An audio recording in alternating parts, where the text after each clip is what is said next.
muri minsi gano ngo nagwa kundana n'umuntu mudakora sex niko nsigaye mbyumva ni nako akenshi biri ake nabanagira abantu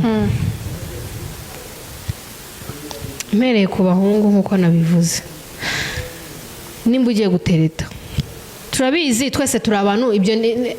ni ibintu bikenerwa mu buzima uri kumva ariko aho kugira ngo uyu munsi uzubikorane nanjye ejo ugende ubikorane n'uyu nguyu fata umuntu umwe